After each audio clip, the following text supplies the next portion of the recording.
ఓం శాంతి. ETV life ఆధ్యాత్మిక channel ప్రేక్షకులకి స్వాగతం. మానస కార్యక్రమానికి సుస్వాగతం. ఈరోజు ప్రపంచంలో మన దగ్గర ఎంత సంపద ఐశ్వర్యం ఉన్నప్పటికీ కూడా కొన్నిసార్లు ఆ ధనం మనకి సుఖాన్ని ఇవ్వకపోవచ్చు కదా. ఆ సుఖం వెనుక దుఃఖం దాగి ఉంటుంది. అలాగే మన చుట్టూ ఎంతమంది బంధుత్వాలున్నా, బంధువులున్నా, అనుబంధాలున్నా, ఐశ్వర్యం ఉన్నా కొన్నిసార్లు మన మనస్సు దుఃఖంతోనే ఉంటుంది. అలాగే మన జీవితంలో ఎన్నో రకాల పరిస్థితులని మనం ఎదుర్కోవలసి ఉంటుంది కదా. కొన్ని మనకి అనుకూలంగా ఉంటాయి, కొన్ని పరిస్థితులు మనకి ప్రతికూలంగా ఉంటూ దుఃఖాన్ని, చేదు అనుభవాలని, చేదు జ్ఞాపకాలని ఇస్తూ ఉంటాయి. మరి అటువంటి సమయం లోపల దుఃఖం వచ్చినప్పుడు మన మనస్సు కుంగిపోకుండా, కృషించిపోకుండా, అటువంటి సమయంలో కూడా దాన్ని ధైర్యంగా ఎదుర్కొని నిలబడాలి. ఆ దుఃఖాన్ని మనం క్రాస్ చేయాలి. ఆ దుఃఖం వచ్చినప్పుడు కూడా మనం శాంతంగా, స్థిరమైనటువంటి మనస్సుతో ఉండాలి అంటే ఏది పరిష్కారము? ఎక్కడ ఉంది ఆ పరిష్కారము? సో శాస్త్రం ఏమంటుంది అనంటే, దుఃఖానికి అసలైనటువంటి మందు పరమాత్మ దగ్గర ఉంది. అంటే అది పరమాత్మ స్మరణలో ఉంది, అది పరమాత్మని జ్ఞాపకం చేయటంలోనే ఉంది, అది పరమాత్మ యొక్క ఛత్ర ఛాయలో ఉంది. ఇది ఫస్ట్ నా మనస్సుకి అర్థం కావాలి. ఇది నేను రియలైజ్ చేసుకోవాలి. అప్పుడే దుఃఖం వచ్చినప్పుడు నేను కుంగిపోకుండా ఈశ్వరుని స్మరణలో ఉండగలను. ఎందుకంటే పరమాత్మ గీతలో చెప్పినటువంటి ఒక అద్భుతమైనటువంటి మహావాక్యము ఇది మన మనస్సుని చాలా స్థిరపరుస్తుంది, శాంతపరుస్తుంది. దుఃఖం వచ్చినప్పుడు మన భావోద్వేగాలన్నీ కూడా తగ్గిపోయి దీన్ని నేను ధైర్యంగా ఎదుర్కొని నిలబడగలను అనేటువంటి ఒక పాజిటివ్ మైండ్ సెట్ని కూడా ఇస్తుంది. అదే మనకి 18వ అధ్యాయంలో మచ్చిత్తాహ సర్వ దుర్గాణి మత్ప్రసాదాత్ తరిష్యసి. ఇది ఎంత అద్భుతమైనటువంటి ఒక హీలింగ్ పవర్ని మన మనస్సులో క్రియేట్ చేసేటువంటి స్టేట్మెంట్. మచ్చిత్తాహ సర్వ దుర్గాణి మత్ప్రసాదాత్ తరిష్యసి అంటే ఎవరైతే సర్వశక్తివంతుడు, సర్వసమర్థుడు అయినటువంటి ఈ సృష్టికి రచయిత, భాగ్య విధాత అయినటువంటి పరమాత్మతో వాళ్ళ మనస్సుని లగ్నం చేసి, కనెక్ట్ చేసి, కొన్ని క్షణాల కోసమైనా సరే ఏకాంతవాసిగా అయ్యి మనస్సుతో హృదయపూర్వకంగా ఈశ్వరుణ్ణి స్మరణ చేసినప్పుడు, స్మృతి చేసినప్పుడు నేను వాళ్ళ యొక్క కష్టాలని, అడ్డంకులని, అవరోధాలని తొలగిస్తాను. అలాగే కర్మల ఖాతా అనుసారంగా సమస్యలు వచ్చినప్పుడు ఆ సమస్యల్ని ధైర్యంగా ఎదుర్కొని నిలబడడానికి కావలసినటువంటి శక్తిని ఇస్తాను. వాళ్ళ జీవితాన్ని ఏ విధంగా ఉద్ధరణ చేసుకోవాలి, ఉన్నతి చేసుకోవాలి, తరింప చేసుకోవాలి, అటువంటి వాటికి కావలసినటువంటి జ్ఞాన యోగాలతో కూడినటువంటి స్థితిని ఇస్తాను అని పరమాత్మ తెలియచేస్తున్నారు. మచ్చిత్తాహ సర్వదుర్గాని మత్ప్రసాదాత్ తరిష్యసి. ఒకవేళ ఈ మహావాక్యాలను, పరమాత్మ యొక్క స్మృతిని, స్మరణను మనము పెడచెవిన పెడితే ఆ దుఃఖాన్ని మనమే ఎదుర్కోవలసి ఉంటుంది. అప్పుడు కుంగి కుసించిపోవలసి ఉంటుంది. సో ఇటువంటివన్నీ మనం జ్ఞాపకం చేసుకున్నప్పుడు మన మనస్సు ఎంతో ధైర్యంగా, శక్తిశాలిగా ఉంటుంది. ఎందుకంటే ఇప్పటి వరకు నేను శరీరపరంగా నాకు ఎటువంటి అనారోగ్యం లేదు. శరీరపరంగా నేను చాలా ఆరోగ్యంగా ఉన్నాను. కానీ సడన్గా నాకు శరీరంలో ఏదైనా ఒక అలసట కానీ, బాధ కానీ కలిగింది. నేను చెక్ చేయించుకుంటే తెలిసింది, నాకు షుగర్ అని తెలిసింది, బీపీ అని తెలిసింది, డయాబెటిక్ అని తెలుస్తుంది, థైరాయిడ్ ఇష్యూస్ని ఎదుర్కోవలసి ఉంటుంది. సో ఇప్పటి వరకు ఏం లేదు, శారీరక పరంగా ఆరోగ్యంగా ఉన్నప్పుడు ఎటువంటి దుఃఖము లేదు. కానీ ఎప్పుడైతే నాకు తెలిసిందో నా శరీరంలో ఇంత అనారోగ్యం ఉంది అని, అప్పుడు మనం ఎంతో బాధపడతాం, దుఃఖిస్తాము, అశాంతికి గురి అవుతాము. సో అదే ఆ సమయంలో భగవంతుని స్మరణ మనకి తోడైందనుకోండి, భగవంతుని యొక్క శక్తి తోడైందనుకోండి, ఈ శరీరానికి వచ్చినటువంటి అనారోగ్యాన్ని నేను మానసిక శక్తితో ధైర్యంగా ఎదుర్కొని క్రాస్ చేయగలను. నేను మంచి డైట్ తీసుకుంటాను, ఎక్సర్సైజెస్ చేస్తాను, ప్రతిరోజు క్రమం తప్పకుండా ధ్యానం చేస్తాను అని నాకు కావలసినటువంటి పాజిటివ్ మైండ్ సెట్ని నేను క్రియేట్ చేసుకోగలను. ఇక్కడ నాకు సర్వశక్తివంతుడైనటువంటి, సర్వసమర్థుడైనటువంటి పరమాత్మ యొక్క స్మరణ లేదు, శక్తి లేదు, ఆయన యొక్క స్మృతి లేదు, ఆయన యొక్క జ్ఞాపకం లేదు. అప్పుడు నేను ఆ కష్టాన్ని ఎలా ఎదుర్కొని నిలబడగలను? ఎందుకంటే ఇక్కడ దుఃఖాన్ని ఫేస్ చేయాలి అంటే మనకేం కావాలి? శక్తి కావాలి, పవర్ కావాలి, కెపాసిటీ కావాలి, ఎనర్జీ కావాలి. ఆ దుఃఖం యొక్క ప్రభావము, ఆ అశాంతి యొక్క ప్రభావము మన మీద పడకుండా ఉండడానికి దాన్ని ధైర్యంగా ఎదుర్కొని నిలబడగలిగినటువంటి శక్తి కావాలి. మనం పెరిగి పెద్దయిన తర్వాత మన జీవితంలో ఏ రకమైనటువంటి దుఃఖం వచ్చినప్పుడు భగవంతుని యొక్క చేయి పట్టుకున్నప్పుడు మనలో కూడా అటువంటి భరోసా, అటువంటి నమ్మకము, అటువంటి ఆత్మవిశ్వాసము, అటువంటి భావన, దీన్ని నేను ధైర్యంగా ఎదుర్కొని నిలబడగలను, ఇప్పుడు నేను ఒంటరిగా లేను, నాకు తోడుగా, కంబైన్డ్గా, తల్లిగా, తండ్రిగా నన్ను ఓదార్చటానికి, దుఃఖాన్ని ఎదుర్కొని నిలబడగలవు, ఈ దుఃఖం పోతుంది అని చెప్పడానికి పరమాత్మ మనకి తోడుగా ఉన్నారు. ఇది మనకి స్మరణలోకి రావాలి, ఇది మనకి జ్ఞాపకంలోకి రావాలి. ఎందుకంటే ఈరోజు ఈ ప్రపంచంలో, ఈ జగన్నాటక రంగంలో, ఈ జీవితంలో దుఃఖం లేని మనస్సు లేదు, దుఃఖం లేని వ్యక్తి లేరు, దుఃఖం తెలియనటువంటి ఇల్లు లేదు. సంపద ఉన్నప్పటికీ, అన్నీ ఉన్నప్పటికీ మనస్సులో ఏదో ఒక కారణంగా దుఃఖం ఉంటుంది. సో ఈ విధంగా పరమాత్మ యొక్క స్మరణ మనకి చాలా అంటే చాలా ఉపయోగపడుతుంది. అయితే అసలు దుఃఖం కొన్నిసార్లు అన్నీ ఉన్నప్పటికీ కూడా మనకెందుకు కలుగుతుంది? ఆ విషయాన్ని కూడా మనం అర్థం చేసుకుందాము.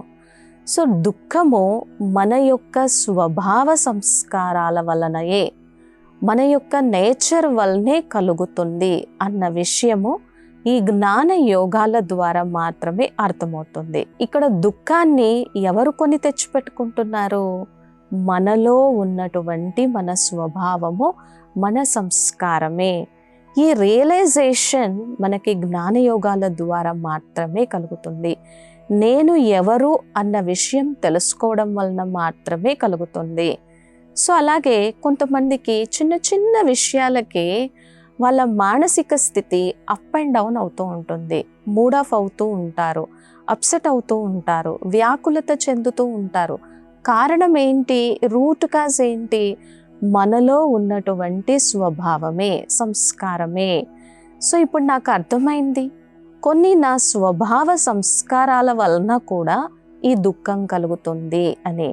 సో అప్పుడు ఏమవుతుంది? మనస్సులో ఒక రకమైనటువంటి ఉద్రిక్తత, ఒత్తిడి, సంఘర్షణ ఇవన్నీ ఫామ్ అవుతూ ఉంటాయి. ఇక్కడ భగవంతుని జ్ఞానము, భగవంతుని యొక్క స్మరణ మనకి ఎలా ఉపయోగపడుతుంది అని అంటే, ఫస్ట్ భగవంతుడు మనకేం నేర్పిస్తాడు?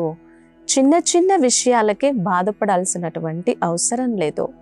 వాటిని చాలా టేక్ ఇట్ ఈజీగా, లైట్గా తీసుకోవాలి. ఎందుకంటే మీ స్వభావ సంస్కారము శాంతి, మీ స్వభావ సంస్కారము శక్తి, మీ స్వభావ సంస్కారము సమర్థత, మీ స్వభావ సంస్కారము ధైర్యంగా దాన్ని ఎదుర్కొని నిలబడగలడము. అంతే తప్ప దాన్నే ఆలోచిస్తూ చింతన చేయటం కాదు. సో ఇక్కడ భగవంతుని యొక్క స్మరణ దుఃఖం యొక్క చింతన నుంచి, దుఃఖం యొక్క విషయం నుంచి ప్రభు చింతన వైపుకి, ఈశ్వర చింతన వైపుకి అది వెళ్తుంది. సో ఇంకా పరమాత్మ మనకేం చెప్తారు అని అంటే, అనన్య చింతయంతో మాం ఏ జనాః పర్యుపాసతే తేషాం నిత్యాభియుక్తానాం యోగక్షేమం వహామ్యహం. సో ఇప్పటి వరకు మనం చూసాం కదా, కొన్ని మన స్వభావ సంస్కారాల వల్లనే మనకి దుఃఖం కలుగుతూ ఉంటుంది. సో ఇక్కడ నా దుఃఖానికి నేను కారణం, నా స్వభావము, నా సంస్కారం కారణము అనుకున్నప్పుడు భగవంతుని యొక్క స్మరణతో ఆ దుఃఖాన్ని సుఖంలోకి, ఆ పెద్ద విషయాన్ని కూడా చిన్న విషయంలోకి నేను పరివర్తన చేసుకోగలను. ఎందుకని? పరమాత్మ అంటేనే సర్వశక్తివాన్, పరమాత్మ అంటేనే అనంతమైనటువంటి శాంతి సాగరుడు, పరమాత్మ అంటేనే అనంతమైనటువంటి శక్తి సాగరుడు. మరి మనము ఎవరి చేయి పట్టుకొని ఉన్నామో, ఎవరి స్మృతిలో ఉన్నామో వారి యొక్క ప్రభావము మన మీద తప్పకుండా పడుతుంది కదా, కనిపిస్తుంది కదా. కాబట్టి దుఃఖానికి అసలైనటువంటి మందు లేదా ఔషధము అది ఈశ్వరుని దగ్గరే ఉన్నది అని మనం అర్థం చేసుకున్నప్పుడు, నా జీవితంలో ఇంత దుఃఖం ఉంది, ఇన్ని బాధలున్నాయి, ఇన్ని సమస్యలున్నాయి అని మనం ఎవరికి పదే పదే షేర్ చేసుకోవాల్సిన అవసరం లేదు. సో ఇక్కడ ఎవరిని జ్ఞాపకం చేస్తే మన యొక్క దుఃఖం తొలగిపోతుందో అటువంటి తండ్రి యొక్క చేయి పట్టుకున్నాము. సో అప్పుడు మనము దాన్ని ధైర్యంగా ఎదుర్కొని నిలబడగలము. లేకపోతే అదేమవుతుంది, మన మనస్సుని కృషించిపోయేలా చేస్తుంది, ఎన్నో రకాల అనారోగ్య సమస్యలకు దారితీస్తుంది కదా. కొన్నిసార్లు బిజినెస్లో ఏదైనా సరే నష్టపోతూ ఉంటాం, ఆర్థిక సమస్యలు వస్తూ ఉంటాయి. ఈరోజు అందరూ ఏం చేస్తున్నారు, సాఫ్ట్వేర్, ఐటీ జాబ్, చాలా ల్యాక్స్ వస్తున్నాయి అని ఇంటికి సంబంధించిన లోను, వెహికల్కి సంబంధించిన లోను, అన్ని రకాల లోన్స్ తీసుకొని ఈఎంఐలన్నీ కూడా కడుతూ ఉన్నారు. సో కానీ ఈరోజు ఏది కూడా శాశ్వతం కాదు కదా. ఈరోజు జాబ్స్లో ఎలాంటి సెక్యూరిటీ, ప్రొటెక్షన్, పర్మనెన్సీ లేదు కదా. మరి ఆ జాబ్ పోతున్నప్పుడు, ఆ జాబ్ పోయినప్పుడు, ఆ ఈఎంఐలు కట్టలేక, ఆ రుణాలు ఎదుర్కోలేక, ఆ ఆర్థిక సమస్యలు ఎదుర్కోలేక ఎంతో ఒత్తిడికి, మానసిక సంఘర్షణకి లోనయ్యేటువంటి వాటిని కూడా చూస్తూ ఉన్నాం కదా. సో ఇటువంటి సమయంలో ఏది మనకి బాగా ఉపయోగపడుతుంది, ఏది మన మనస్సుకి ప్రశాంతతనిస్తుంది? ఒక్క ఆధ్యాత్మికత, ఒక్క స్పిరిచువాలిటీ, ఒక్క పరమాత్మని యొక్క స్మరణ, ఇదే అసలైనటువంటి మందు, ఔషధం అని తెలుసుకున్నప్పుడు నన్ను రక్షించడానికి, సమస్యలు వచ్చినప్పుడు నేనున్నాను, నువ్వు గాబరా పడకు, నువ్వు దుఃఖించకు, నువ్వు నిశ్చింతగా ఉండు అని లోపల నుంచి, కేవలం బయట కాదు, లోపల నుంచి, మన అంతరంగం నుంచి మన మనస్సుని స్ట్రాంగ్గా, ఇంకా చెప్పాలి అనంటే అచల్ అడోల్, ఏ మాత్రము కదలనటువంటి ధైర్యవంతమైనటువంటి స్థిత ప్రజ్ఞ అవస్థని ఒక పరమాత్మ ద్వారా మాత్రమే మనం పొందగలం. లేదు అంటే ఏమవుతుంది, ఒంటరిగా ఉంటాము, బాధపడుతూ ఉంటాము, అశాంతికి గురి అవుతూ ఉంటాము. అది మన మనస్సుని చాలా అంటే చాలా ప్రభావితం చేస్తుంది. అప్పుడు మనం ఈశ్వరుడు చెప్పినటువంటి ఈ మహావాక్యాన్ని గుర్తు చేసుకోవాలి. ఏంటది? అనన్య చింతయంతో మాం ఏ జనాః పర్యుపాసతే తేషాం నిత్యాభియుక్తానాం యోగక్షేమం వహామ్యహం. తండ్రియే, పరమాత్మయే, దైవమే మనకి ఇంత భరోసా, నమ్మకాన్ని ఇస్తున్నప్పుడు మనం చేయాల్సింది ఏంటి? ఆధ్యాత్మికతను ఆశ్రయించటం, ధ్యానం చేయటము, మౌనంగా ఉండటము, పరమాత్మని యొక్క శక్తిని మన మనస్సులో, మన హృదయాంతరాళాలలో నింపుకోవటం. దీనికి కూడా టైం లేదు, ఇది కూడా నా వల్ల కాదు, ఇది కూడా నేను చేయలేను, నా దుఃఖం ఈజీగా తొలగిపోవాలి అంటే అది మాత్రం జరగదు. ఎందుకంటే ఏది కూడా కారణం లేకుండా ఈ సృష్టిలో జరగదు. ఈరోజు నేను దుఃఖం పొందుతున్నాను అంటే ఒకటి నా అజ్ఞానం వలన అయినా కావచ్చు, లేదా నేను చేసొచ్చినటువంటి చెడు వికర్మల యొక్క ఫలితం వలన అయినా కావచ్చు, లేదా నా స్వభావ సంస్కారాల వలన అయినా కావచ్చు, లేదా చిన్న విషయాన్ని పెద్దదిగా చేసుకునేటువంటి సంస్కారం వలన అయినా కావచ్చు, లేదా ఏదో ఒక పాపం చేసి ఉంటాను, దాని యొక్క పర్యవసానము ఫలితము ఈరోజు ఈ శారీరక అనారోగ్య రూపంలో కానీ, మానసిక అనారోగ్య రూపంలో కానీ, ఆర్థిక సమస్యల రూపంలో కానీ కావచ్చు. మరి దీన్ని ఏ రకంగానైనా సరే నేను క్రాస్ చేయాలి, ఎదుర్కోవాలి, నిలబడాలి, ముందుకు వెళ్ళాలి, సహించుకోవాలి, ఓర్చుకోవాలి. అచల్ అడోల్ స్థితిని నేను సాధన చేయాలి అనంటే తప్పకుండా ఇక్కడ మనకి బాగా ఉపయోగపడేటువంటి మహత్తరమైనటువంటి అత్యద్భుతమైనటువంటి శక్తి ఎవరు? దైవం, పరమాత్మ. మన మనస్సుని తేలిక చేయగల, ప్రశాంతపరచగలిగినటువంటి శక్తి ఈశ్వరుడి దగ్గరే ఉంది. ఇక్కడ ఈశ్వరుడు ఏం చెప్తున్నారు? నీ సమస్యని 10 మందికి షేర్ చేసుకున్నావు, ఏం లాభం పొందావు, ఏం ప్రాప్తిని పొందావు? 10 మందికి షేర్ చేయటం వలన సమస్య యొక్క చింతనే జరిగింది, కానీ పరిష్కారం వైపుకి నీ దృష్టి వెళ్ళలేదు కదా. ఇక్కడ మనము పరమాత్మకి షేర్ చేస్తున్నాం, పరమాత్మ యొక్క స్మృతిలో ఉంటున్నాం. అప్పుడు మనలో ఎంతో శక్తి, జ్ఞానము, వివేకము కలుగుతుంది కదా. సో అలాగే ఆ సమస్యని చూసేటువంటి దృష్టికోణం కూడా మారుతుంది. లేకపోతే అదే నెగిటివ్ దృష్టికోణంతో మనం చూస్తూ ఉంటాం. సో ఇక్కడ పరమాత్మ ఏం చెప్తున్నారు? ఎవరైతే వారి మనస్సుని నా యందు జోడిస్తారో అటువంటి వారి యొక్క యోగక్షేమాలను నేనే చూసుకుంటాను. అటువంటి వారి యొక్క జీవనం యొక్క బాధ్యతని, బరువుల్ని వాళ్ళు ఏ విధంగా మంచిగా చక్కగా మేనేజ్ చేయాలో అటువంటి స్థితిని, అటువంటి జ్ఞానయోగాలని నేనే నేర్పిస్తాను అని పరమాత్మ మనకి తెలియజేస్తున్నారు. అలాగే తండ్రి యొక్క స్మరణ వలన, తండ్రి యొక్క స్మృతి వలన మనం వాటిని చూసేటువంటి దృష్టికోణం మారిపోతుంది. అలాగే ప్రాపంచిక వస్తు విషయాలపైన మనకి అటాచ్మెంట్ తగ్గుతుంది, దైవం యొక్క స్మరణ పెరుగుతుంది. అంతే కదా. ఇది లేకపోతే నేను ఉండలేను, ఇది ఇలా జరగకపోతే నేను ఉండలేను.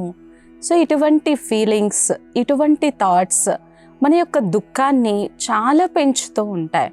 ఈ మొబైల్ లేకపోతే నేను ఉండలేను, ఈ వస్తువు లేకపోతే నేను ఉండలేను, ఇది ఇలా జరగకపోతే నేను ఉండలేను, ఆ వ్యక్తి లేకపోతే నేను ఉండలేను, నేను అనుకున్నది అనుకున్నట్టుగా ప్లాన్ చేసుకున్నప్పుడు అది జరగకపోతే నేను ఉండలేను అని మనస్సు ఫస్ట్ కొన్ని ఇటువంటి విషయాలన్నింటినీ కూడా క్రియేట్ చేస్తుంది కదా. సో భగవంతుని యొక్క స్మరణ వలన ఏమవుతుంది అని అంటే వీటిపైన అటాచ్మెంట్ తగ్గుతుంది, ఈశ్వరుని వైపుకి దృష్టి పెరుగుతుంది. అలాగే ఎంతోమంది దాదీస్ కూడా, ప్రకాశ్మణి దాది, జానకి దాది, కుల్చార్ దాది, ఎంతోమంది ఎప్పుడూ కూడా యోగము, తపస్సు, పరమాత్మ యొక్క స్మరణలోనే ఉండేవారు. వాళ్ళ జీవితంలో కూడా ఏదో ఒక రకమైనటువంటి సమస్య, పరిస్థితి వచ్చినప్పుడు దాన్ని క్రాస్ చేసి ధైర్యంగా ఎదుర్కొని నిలబడి ఇతరుల జీవితాలలో వచ్చినటువంటి దుఃఖాలని కూడా తొలగించి వాళ్ళు ఎంతో చక్కగా ఈ దుఃఖం యొక్క ప్రభావము వాళ్ళ మనస్సు మీద, వాళ్ళ జీవితం మీద పడకుండా, కొన్ని నిర్లక్ష్యంతో కూడినటువంటి సంస్కారాల యొక్క ప్రభావము కూడా మనస్సు మీద పడకుండా వాళ్ళు ఎంతో శ్రేష్టమైనటువంటి జీవితాన్ని జీవించారు. సో వాళ్ళ యొక్క దృష్టికోణాన్ని మార్చుకున్నారు. పరిస్థితి వైపు కాకుండా, సమస్య వైపు కాకుండా పరిష్కారం వైపుకు దృష్టిని మార్చుకున్నారు. సో అందుకని ఇక్కడ పరమాత్మ మనకి ఏం తెలియచేస్తున్నారు? ఎవరైతే వారి మనస్సుని, వారి బుద్ధిని నా యందు జోడిస్తారో, నా యొక్క సర్వశక్తులని స్వీకరిస్తారో, నా యొక్క వరదాని హస్తము ఉంది అని దాన్ని ఎప్పుడూ జ్ఞాపకం చేసుకుంటారో, అటువంటి వారి యొక్క దుఃఖాలని ఛేదించటానికి, వాటిని క్రాస్ చేయడానికి, వాటిని ఎదుర్కోవడానికి, ఆ దుఃఖం యొక్క సమయము పోయి, ఆ గ్రహచారము తొలగిపోయి మళ్ళీ తిరిగి సుఖవంతమైనటువంటి జీవితాన్ని జీవించటానికి కావలసినటువంటి శక్తిని పొందారు. ఇదే మనకి శ్రీమద్ భగవద్గీత 2వ అధ్యాయంలో వస్తుంది. యం హి నా వ్యధయంతేత పురుషం పురుషర్షభ సమ దుఃఖ సుఖం ధీరం సోమృతత్వాయ కల్పతే.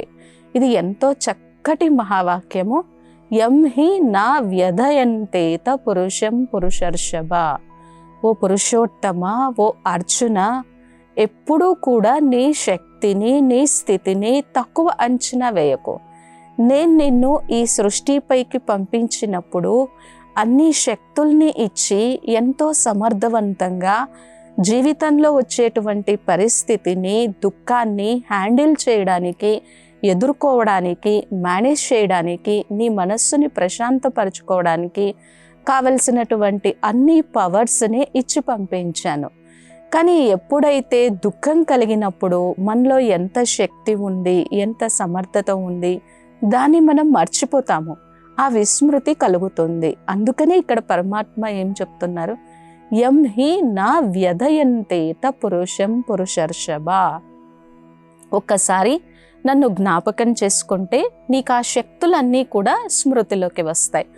ఇక్కడ పరిస్థితి వచ్చినప్పుడు, దుఃఖం వచ్చినప్పుడు ఎవరైతే వ్యాకులత చెందకుండా ఉంటారో, అలాగే సుఖం వచ్చినప్పుడు ఎంత సంతోషంగా హర్షితముఖంగా ఉంటారో, దుఃఖం కలిగినప్పుడు కూడా మనస్సు కృంగి కృషించిపోకుండా ఉండడానికి కావలసినటువంటి స్థితిని కలిగి ఉంటారో, అటువంటి వారు ధీరులు, అటువంటి వారు ధైర్యవంతులు, అటువంటి వారు ప్రజ్ఞావంతులు, అటువంటి వారు సమర్థవంతులు, అటువంటి వారు ఒక్క అడుగు ధైర్యంతో ముందుకు వేస్తే అటువంటి వారిని నేను తప్పకుండా కాపాడుతాను అని పరమాత్మ మనకి ఇన్ని రకాలుగా ధైర్యాన్ని, ఓదార్పుని, శక్తిని, భరోసాని, నమ్మకాన్ని, ఆత్మవిశ్వాసాన్ని ప్రసాదిస్తూ ఉన్నారు.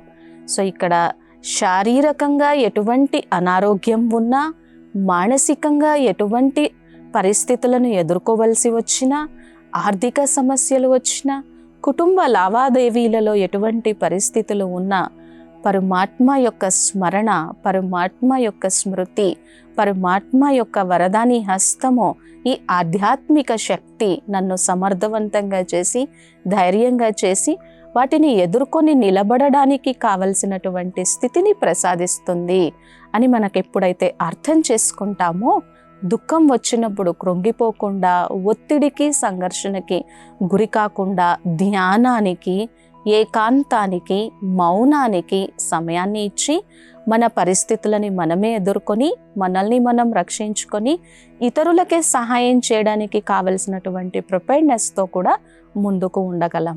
కావున దుఃఖానికి మందు, ఔషధము లేదా మెడిసిన్ భగవంతుని దగ్గర మాత్రమే ఉంది అనుకున్నప్పుడు ఆయన దగ్గరికే వెళ్తాం, ఆయన చరణాలనే పట్టుకుంటాము, ఆయన్నే ఆశ్రయిస్తాము, ఆయన నుంచే శక్తి తీసుకుంటాం. మన తలపీద ఉన్నటువంటి గ్రహచారాన్ని తొలగించుకొని సంతోషంగా ఉండగలం. ఓం శాంతి.